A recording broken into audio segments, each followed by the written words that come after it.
지난 주일날 우리가 예수 믿는 목적은 구원에서 끝이 아니다. 구원이 시작이다. 그럼 우리의 끝은 어디냐? 예수님 닮는 것이다. 우리가 예수님 닮는 인격이 될 때까지 하나님이 끝까지 자녀들을 이끌고 가신다 하는 말씀을 배웠고, 그래서 결국에는 그 야곱을 하나님께서 세겜에 있는 야곱을 결국에는 끌어서 베델로 인도하여서 거기서 하나님께 제단을 쌓고 언약을 갱신하는 놀라운 축복을 받는 것을 공부했습니다. 하나님께서 야곱에게 주시는 축복의 내용이 이렇게 되어 있습니다. 나는 전능한 하나님이다. 엘 샤다이.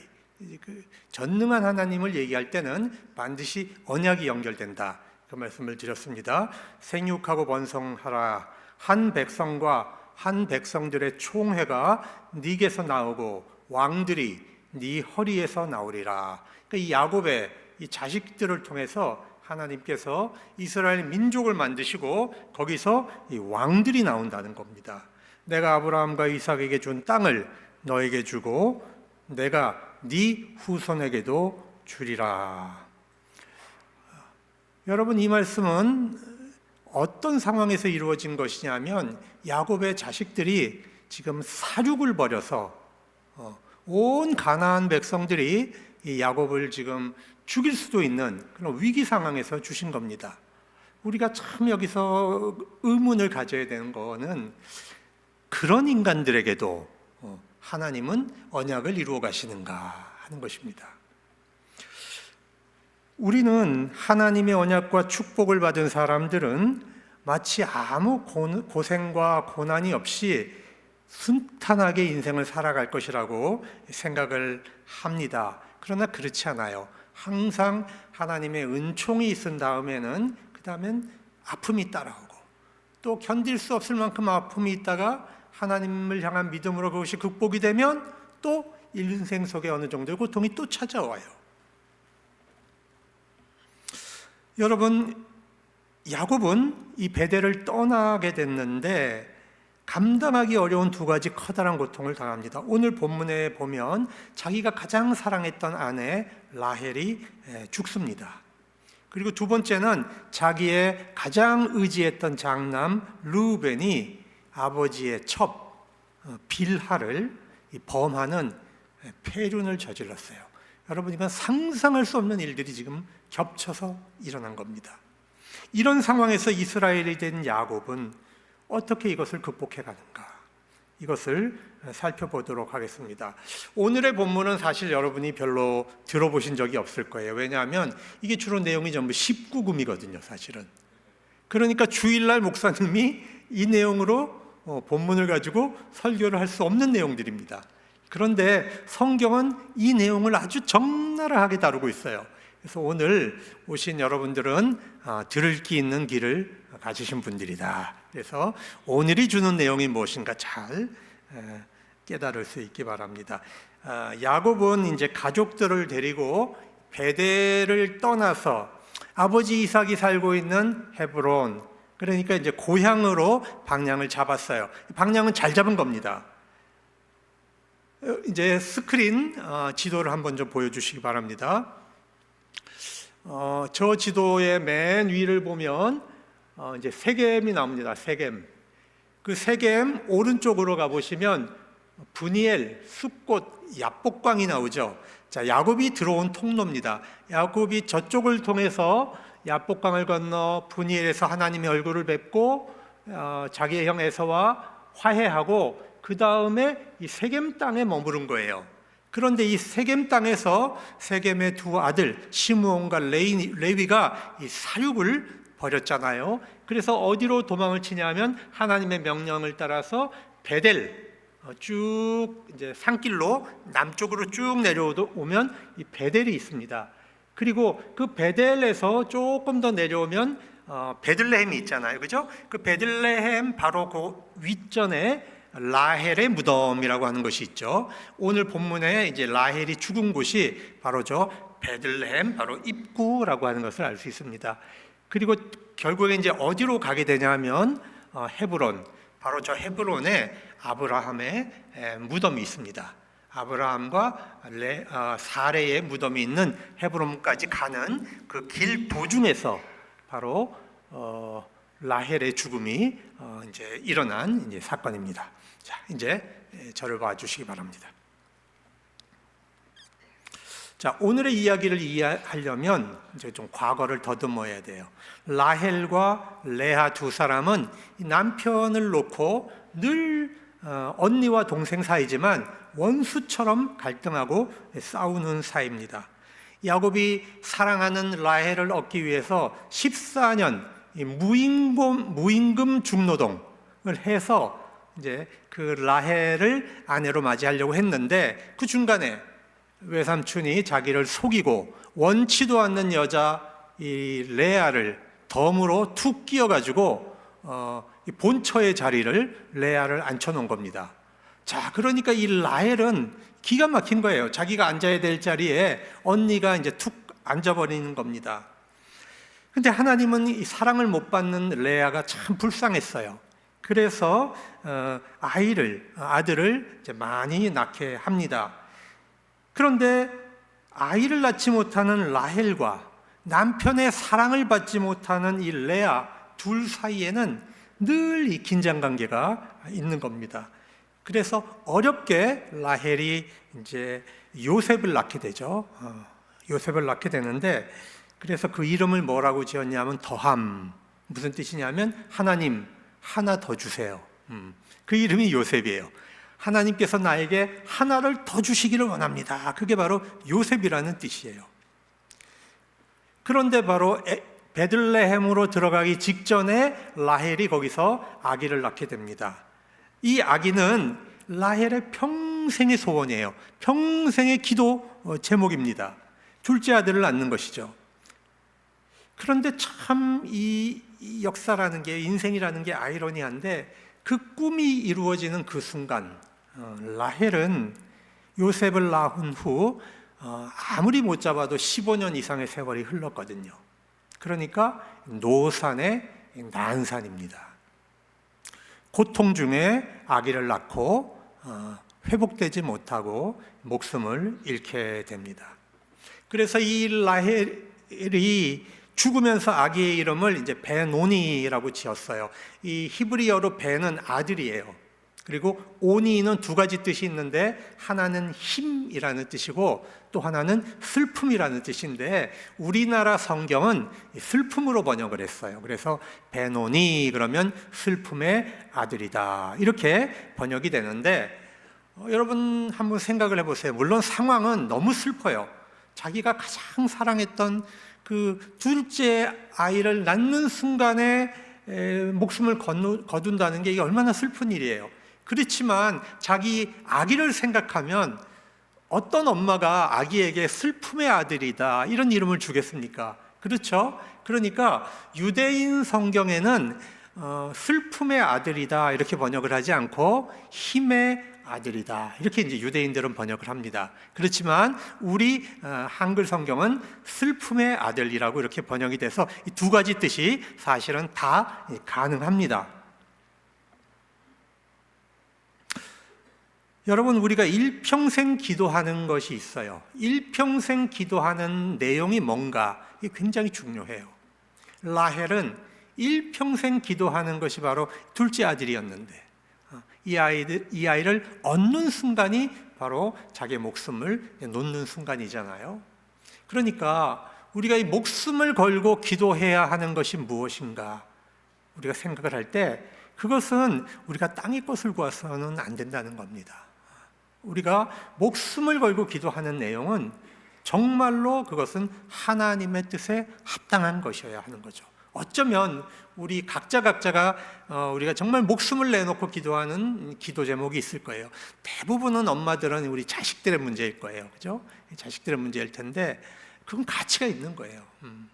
우리 아이가 정말로 하나님 앞에서 신앙을 지키고 하나님 앞에서 바른 삶을 살고 이 가정의 신앙의 전통을 이어가고 교회를 지켜내고 많은 사람들에게 하나님의 복음을 증거하는 복의 사람이 되기를 위하여 기도한다면 우리는 그 기도가 정말로 값진 기도라고 할 수 있는 것입니다. 그런데 여기서 야곱은 그 아기의 이름을 베노니라고 이제 지어놓은 걸 베냐민으로 바꿔서 불러요. 왜? 이 베노니에는 슬픔이라는 뜻이 있으니까.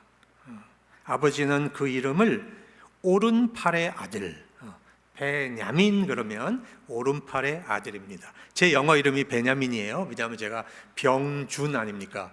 이 BJ가 있어서 그걸 이제 영어로 풀다 보니까 이제 벤자민, 벤자민입니다. 그래서 이제 베냐민인데, 여러분 이 야민이라고 하는 이름 안에는 오른손이라는 뜻이 있어요. 근데 이건 굉장히 긍정적인 의미입니다. 성경에는 오른쪽을 긍정으로 보고요, 왼쪽을 부정으로 보는 이제 그런 특징이 있습니다. 그래서 성경에 보면 하나님의 오른손, 하나님의 오른팔은 항상 능력을 상징합니다. 하나님께서 정의를 행하실 때 항상 오른손으로 행하신다라고 하는 그 표현들이 성경에 이제 가득합니다. 그래서 유대인들은 자기 자식들을 축복할 때 장남에게는 오른손을 얹고 차남에게는 왼손을 얹고 이런 특징들이 있어요. 그리고 예수님도 심판하실 때 양을 어느 편에 두죠? 오른편에 두나요? 왼편에 두나요? 양은 오른편에 두고 염소는 왼편에 두죠. 이게 바로 성경이 가지고 있는 하나의 그 전통이에요. 오른편이. 근데 우리 한국 사람들도 보면 전통적으로 오른쪽을 좀 좋아하는 특징이 있습니다. 그래서 저 어렸을 때 보면 왼손으로 숟가락질하면 어른들이 그 손을 이렇게 때렸어요, 그죠? 고쳐주려고. 그리고 글씨를 또 왼손으로 이제 글을 쓰면은 그거 오른손으로 고쳐주려고. 근데 지금은 그렇지 않아요. 이 오른손 왼손을 다 잘 써야 이제 두뇌가 발달하는데, 우리나라 사람들도 좀 오른쪽을 좋아하는 이제 그런 전통이 있는 것 같아요. 여하튼 야곱은 사랑하는 아내를 잃는 그 슬픔의 순간에 절망하는 것이 아니라 하나님을 의지하고 이겨내는 이 믿음의 용기를 보여주고 있는 거예요. 그래서 자기의 그 아들의 이름을 하나님의 오른손의 능력, 오른손의 아들이라는 이름을 지어준 것입니다.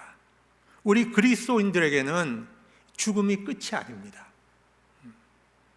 따라서 이 사랑하는 사람이 먼저 하나님 앞으로 갔을 때 절망하는 것이 아니고 오히려 하나님의 능력을 더 크게 의지하고 하나님의 품을 더 크게 붙드는 그런 신앙의 용기를 보여준 것입니다. 야곱이 이 베델에서 이스라엘로 변화되었기 때문에 과거의 야곱이 아니라 이제는 이스라엘로서의 그 믿음을 보여주고 있는 것입니다.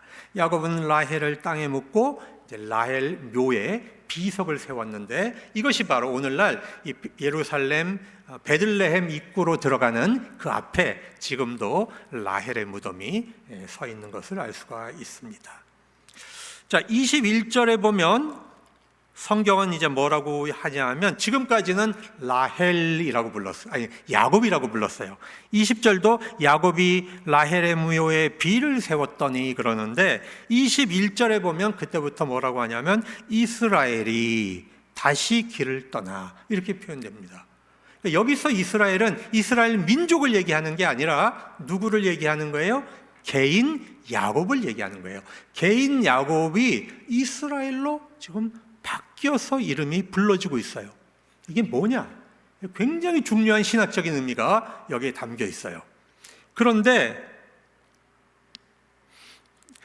읽어보겠습니다. 다시 길을 떠나 에델 망대를 지나 장막을 쳤더라. 자, 이 에델 망대는 이 망대라고 하는 것은 양들을 돌보기 위해서 조금 높은 곳에 올라가서 양들을 이렇게 보살피는 것을 망대라고 하는데, 지금 이 장소는 양을 많이 키우는 장소예요. 그래서 베들레헴 주변에는 양을 키우는 장소가 굉장히 많기 때문에 이 장소가 학자들은 베들레헴일 것이다, 이렇게 지금 이제 추정을 합니다. 그리고 22절에 가서 너무나 큰 사건이 일어납니다. 읽어보겠습니다. 이스라엘이 그 땅에 거주할 때에 르우벤이 가서, 장남이에요, 그 아버지의 첩 빌하와 동침하매 이스라엘이 이를 들었더라. 그 다음에 아무 반응이 없습니다. 그걸로 딱 종결이 됩니다. 도대체 이건 뭔가? 성서에 왜 이런 스토리가 적혀 있으며 왜 이스라엘 야곱은 아무 반응을 하지 않고 입을 다물어 버렸는가? 우리가 이걸 오늘 풀어내야 됩니다.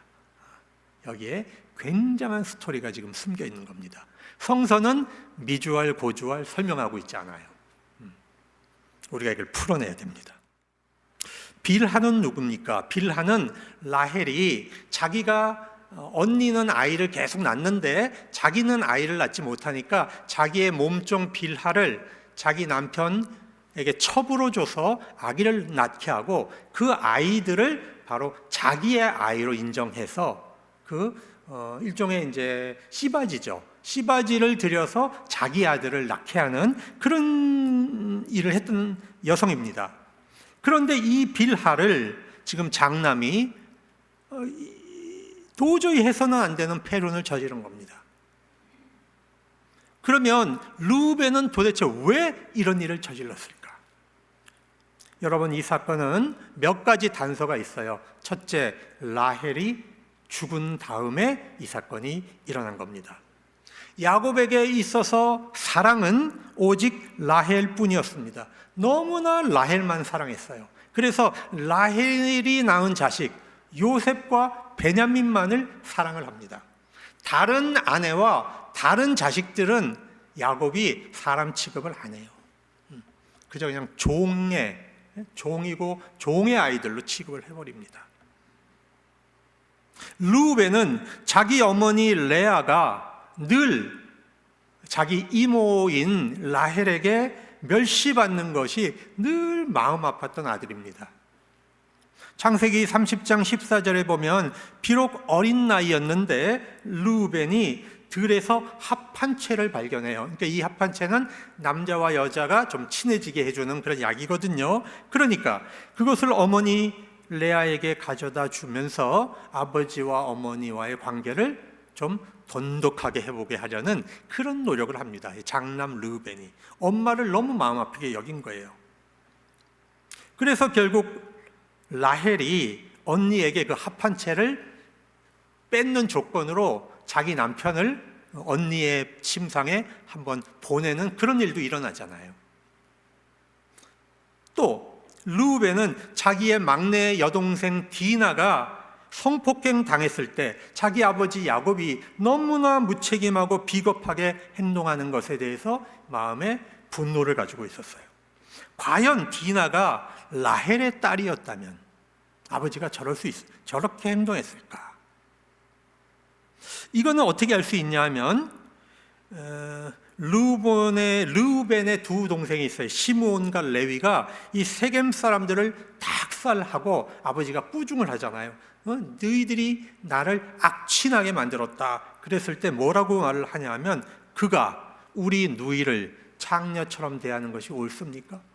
여러분, 이 말뜻에는 가시가 있어요. 아버지의 딸이 그러지 않잖아요. 아버지의 딸이 그러지 않고 우리 누이를 그렇게 했는데 그게 옳은 겁니까? 아버지는 뭐 했습니까? 즉 레아의 딸이니까 아버지가 이러는 거 아니냐 하는 반문입니다. 여러분, 이제 라헬이 죽었습니다. 모든 살림의 실권이 지금 레아에게로 넘어와야 하는 순간입니다. 가장 약자가 된 사람이 누구냐 하면 요셉과 베냐민입니다. 그리고 라헬의 몸종이었던 빌하가 또 약자가 됐습니다. 이 상황에서 르우벤이 빌하를 성폭행한 것은 두 가지 이유가 있습니다. 첫째, 빌하가 자기 어머니의 자리를 뺏지 못하게 하기 위해서, 라헬을 대신해서 안주인의 자리에 들어오지 못하게 하기 위해서 빌하를 망가뜨리는 겁니다. 어머니를 안주인의 자리에 앉히려는 것이죠. 그동안 라헬에게 어머니가 멸시를 당했는데 이제 몸종한테까지 멸시를 당하게 하고 싶지 않았던 겁니다. 두 번째, 이 행동은 굉장히 정치적 행동입니다. 고대 사회에서 새로운 왕이 등극을 하면 그 이전의 왕의 후궁들을 욕을 부립니다. 이것은 뭐냐 하면 그 앞의 왕을 권위를 모욕하면서 자기가 실질적인 왕권을 가졌다는 것을 보여주는 행동입니다. 이제 르우벤은 정치적으로 아버지의 권위를 빼앗고 모욕하는 행동을 한 겁니다. 이제 아버지는 늙었고 레아의 자식들은 살인을 저지를 정도로 잔인하고 힘이 있는 아이들입니다. 따라서 아버지의 사랑하는 아들 요셉과 베냐민의 안전을 지키려면 아버지 조심하십시오 하는 경고를 지금 보낸 거예요. 여러분, 너무 무섭지 않습니까? 너무 잔인하지 않습니까? 한 가족 안에서 어떻게 이렇게 끔찍한 일이 일어납니까? 여러분, 이것이 바로 인생입니다. 하나님과 좋은 관계를 회복했다고 해서 평안할 줄 알았는데 그동안 야곱이 쌓아왔던 이 잘못된 삶의 구조로 인해서 그 결과가 이제 다시 또 터져나오는 거예요. 우리도 이런 경험 많이 합니다. 은혜 받고 하나님과의 관계가 다 회복돼서 너무 이제 영적인 문제가 다 해결됐다고 하는 순간에 문제가 팡팡팡팡 터져나오는 거예요. 그 문제는 하나님하고의 관계의 문제가 아니라 이전에 내가 쌓았던 죄의 결과가 팡팡팡 터져나온단 말이에요. 여러분, 성경에는 또 비슷한 사건이 있었습니다. 다윗에게 여러 아내가 있지 않았습니까? 셋째 아들이 압살롬인데 그 어머니는 유대인이 아니라 가나안에 살았던 이방 민족 그술왕의 딸이었어요. 그러니까 압살롬은 어떤 면에서 가나안 어머니를 가지고 있는 거예요. 그러니까 형들에게 뭔가 멸시를 당하는 입장에 있는 겁니다. 다윗의 장남 암놈이 자기 여동생을 성폭행하고 종을 시켜서 문 밖에 끌어다가 버렸어요. 아주 잔인한 짓을 한 겁니다. 그런데 다윗이 이것을 자기 아들 암놈을 정확하게 심판하고 정확하게 공정하게 재판을 했으면 이런 일이 벌어지지 않았을 겁니다. 그런데 다윗이 자기 장남을 암놈을 감쌌습니다. 벌하지 않았어요. 이때 압살롬의 마음에 분노가 일어나기 시작한 겁니다. 반역을 준비하고 군사를 일으켰어요. 그래서 자기 맏형 베다른 맏형 암놈을 죽이고 다윗의 왕궁을 공격을 합니다. 다윗이 왕궁에서 도망 나간 후에 이 압살롬은 백주 대낮에 온 이스라엘이 보는 앞에서 자기 아버지의 후궁들을 다 망가뜨려 놓아요. 아버지의 권위를 다 짓밟아 놓는 겁니다. 그리고 아버지가 왕자에서 쫓겨났다고 하는 것을 보여주는 행동이에요. 신약시대의 고린도 교회에서 이런 일이 있었습니다. 고린도전서 5장에 보면 사도 바울은 너희 중에 심지어 음행이 있다함을 들으니 그런 음행은 이방인 중에도 없는 것이라 누가 아버지 아내를 취하였다 하는도다. 그리하고도 너희가 오히려 교만해져서 어찌하여 통한이 여기지 아니하고 그 일 행한 자를 너희 중에서 쫓아내지 아니하였느냐. 너희가 내 영과 함께 모여서 우리 주 예수의 능력으로 이런 자를 사탄에게 내주었으니 이는 육신은 멸하고 영은 우리 주 예수의 날에 구원을 받게 하려 함이라. 사도 바울은 이런 자를 교회에서 추방하고 사탄에게 내주었다라고 지금 강하게 경고하고 있는 겁니다. 근데 오늘 본문 22절로 들어오면 이스라엘은 이를 들었더라. 끝. 도대체 왜 이 문제를 건드리지 않는 걸까요? 근데 야곱이 들었더라 하지 않고 성경은 이스라엘이 들었더라 그럽니다. 변화된 이스라엘, 하나님의 뜻에 순복하려고 하는 이스라엘이에요. 들었더라. 여러 가지 추측이 가능합니다. 1차적으로 우리가 이성적으로 생각을 해 봤을 때 야곱이 침묵한 이유는 두 가지입니다. 세겜에서처럼 아버지가 아무 힘이 없으니까 그냥 침묵했다. 어떻게 할 수가 없으니까 이 아이들이 너무 잔인하고 포악해서 그냥 침묵했다. 두 번째, 자기의 사랑하는 자식 요셉과 베냐민을 형들로부터 보호하기 위해서 아픈 마음으로 그냥 덮었다. 이 두 가지 정도를 생각을 할 수가 있어요. 그런데 성경은 우리에게 실마리를 주고 있습니다. 23절, 26절에 야곱의 12아들의 명단을 그 뒤에 딱 제시를 하고 있는 거예요. 자, 스크린 한번 봐주시겠어요? 자, 레아의 장남은 루벤입니다. 차남은 시므온, 삼남이 레위, 사남이 유다입니다. 아시다시피 지금 루벤은 패륜을 저질렀습니다. 둘째 시므온과 레위는 이 세겜 사람들을 학살하는 이 잔인한 살인죄를 저질렀습니다. 이 셋은 하나님의 언약의 장남의 계보를 이어갈 수 없겠죠. 그래서 그 계보가 유다에게로 갑니다.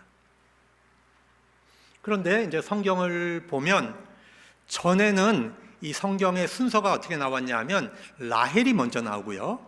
그 다음에 라헬의 빌하, 몸종 빌하가 나옵니다. 그 다음에 레아가 나오고 레아의 몸종 실바가 나왔어요. 근데 오늘 성경 말씀을 보면 이 순서가 지금 바뀌었어요. 제일 먼저 레아가 나오고 그 다음에 라헬이 나오고 세 번째 빌하가 나오고 네 번째 실바가 나와요. 왜 이렇게 순서를 바꿨냐면 지금 권력의 순서가 바뀐 거예요. 레아가 1번입니다. 그런데 지금 라헬은 죽었잖아요.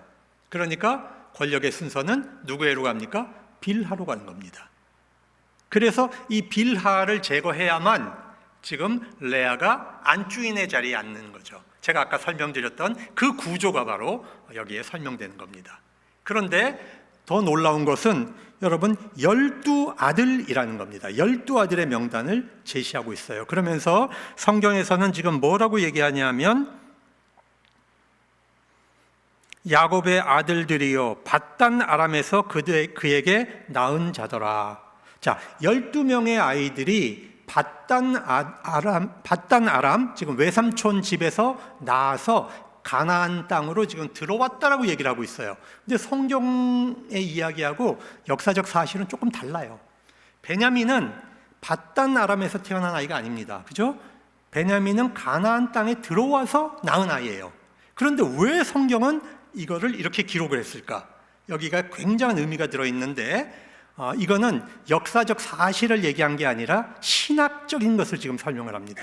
그러니까 성경 안에는요 굉장히 많은 그 작은 그 수수께끼들이 숨겨 있는데 작은 이야기를 이렇게 배치해 놓음으로써 앞으로 일어날 큰 사건을 예상할 수 있도록 예표라고 그래요. 그걸 성경에서는 예표를 이렇게 숨겨 놓는 거예요.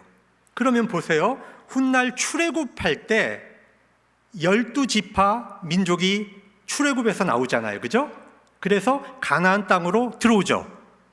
근데 지금 야곱의 12아들이 밧단 아람에서 태어나서 가나안 땅으로 들어왔다라고 하는 얘기는 지금 뭘 얘기하고 싶은 거냐면 먼 훗날 하나님께서 이스라엘의 12아들을 통해서 12지파를 크게 만드시고 그것을 이스라엘 민족을 만드셔서 가나안 땅을 그들에게 정복하게 하셨다라고 하는 그 언약의 이야기를 하기 위해서 미리 지금 이 스토리를 여기다가 배치를 해놓은 거라는 겁니다.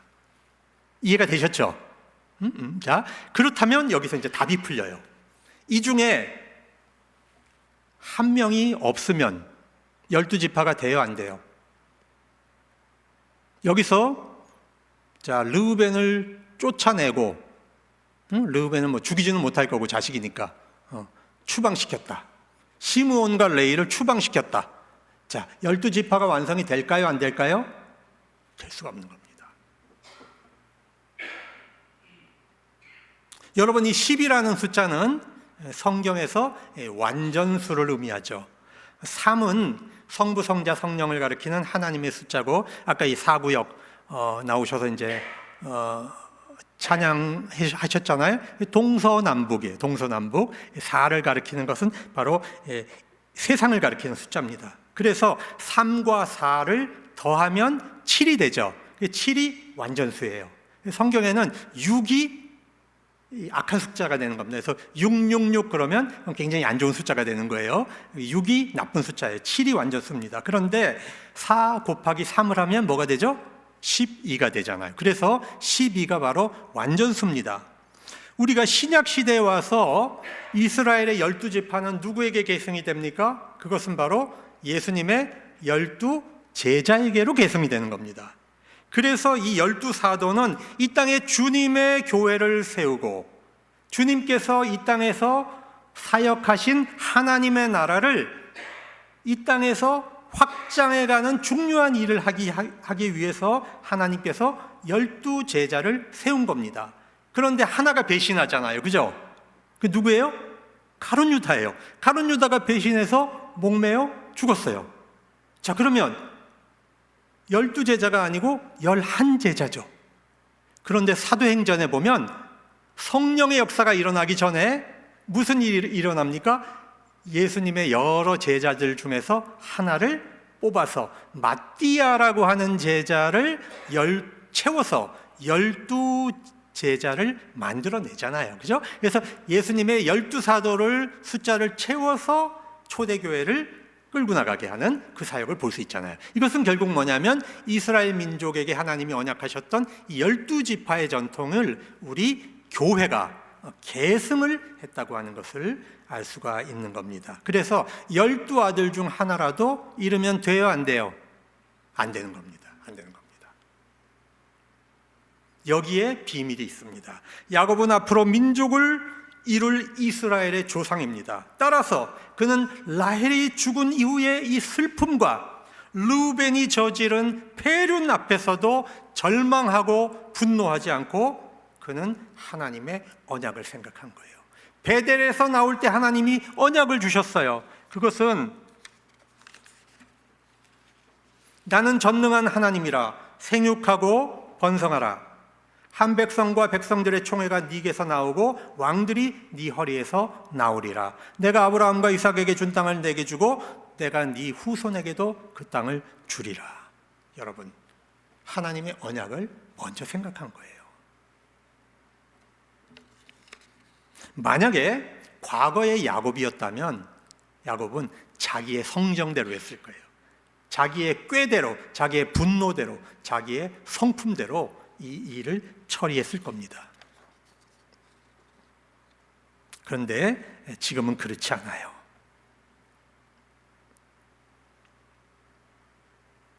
아무리 타락하고 범죄한 자식이라도 하나님께서 그들을 통해 이스라엘 민족을 만드시고 하나님의 언약을 이루어 가신다면 그것은 하나님의 경륜에 맡기겠다. 하나님의 경륜에 맡기겠다. 여러분. 그래서 이스라엘이 담은 거예요. 여러분, 우리가 여기서 많은 걸 생각해야 돼요. 우리는요, 위기가 왔을 때 끽하게 생각해내야 세수를 생각해. 세수. 이렇게 해볼까? 이렇게 해보자. 이것도 안 되면 제3의 계획은 요거다.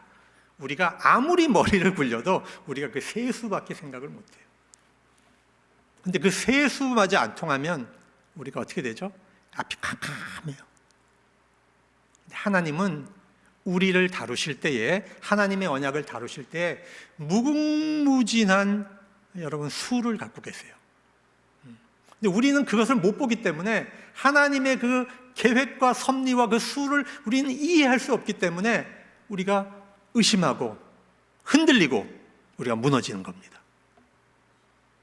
하나님께서는 이 망가진 자식, 타락한 자식, 도저히 건져서 쓸 수 없는 자식까지 하나님은 수에 넣고 계세요. 이런 인간들을 통해서 하나님의 언약 백성을 만들어 내시는 하나님이에요. 여러분, 우리는 하나님을 의지해야 됩니다. 여러분, 어쩔 때 정말 캄캄할 때 있죠. 우리 자식들 문제는 탁 닥쳤을 때 앞이 캄캄하죠. 어떡할까? 여러분, 우리 하나님을 의지해야 됩니다. 하나님 믿고 용기를 가지세요. 하나님이 보시는 수는요, 우리가 보는 수하고 달라요.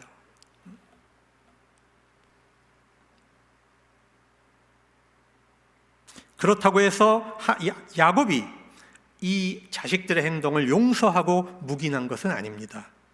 르우벤은 서모를 범한 패륜 자식입니다. 둘째 시므온과 레위는 살인의 피를 가진 자입니다.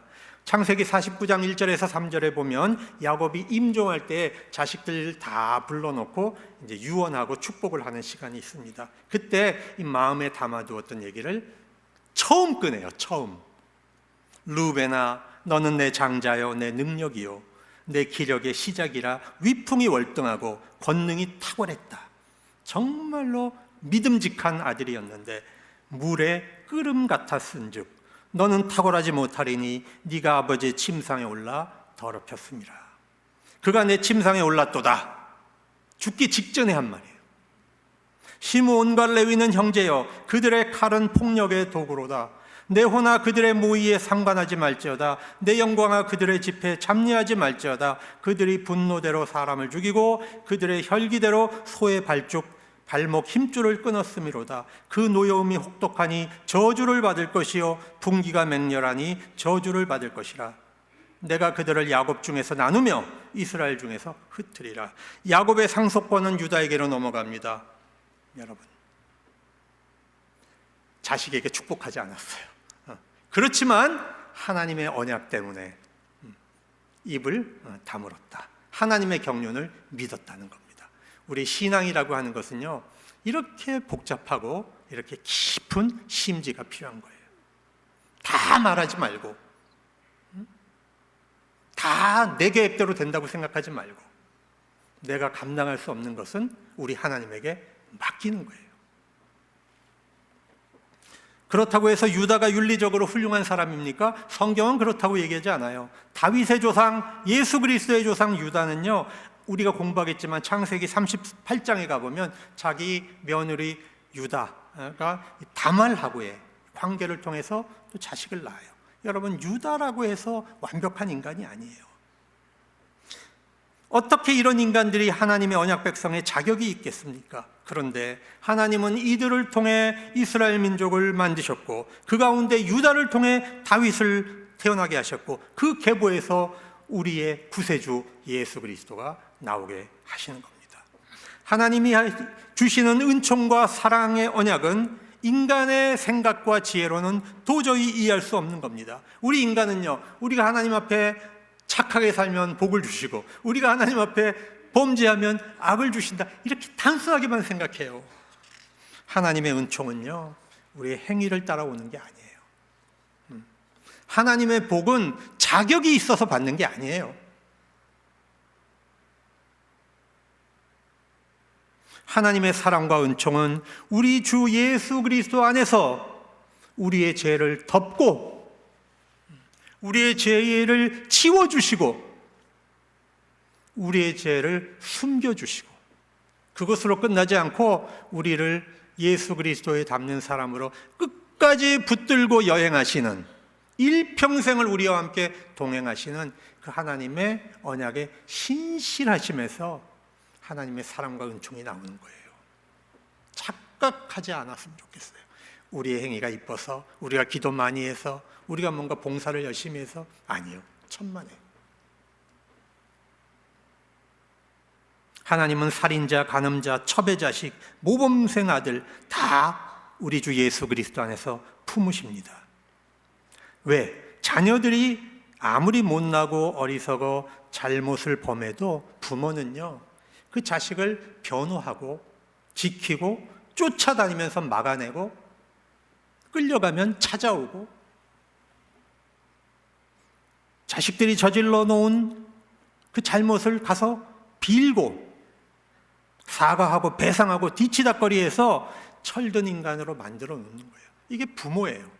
하나님께서 우리에게 하시는 것은 바로 이 사랑으로 우리를 붙잡고 덮으신다는 것입니다. 여러분, 이것이 성경의 이야기예요.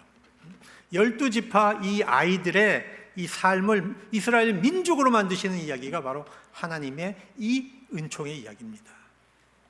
이것이 하나님의 마음이에요. 중요한 것은 우리가 그 하나님의 마음을 여러분 우리 안에 담아야 돼요. 여러분 담아야 돼요. 안 담으면 무슨 소용이 있어요? 하나님이 아무리 우리를 붙잡고 용서하시고 보살피셔도 안 받아들이면, 우리가 그것을 끝까지 담지 않으면 하나님의 사랑은 완성이 될 수가 없는 거예요.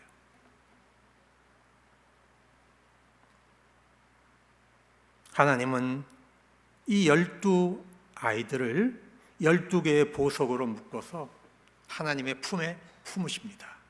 그것을 상징적으로 보여주는 게 제사장이 이 가슴에 붙인 12보석이에요. 이쪽에 6개, 이쪽에 6개.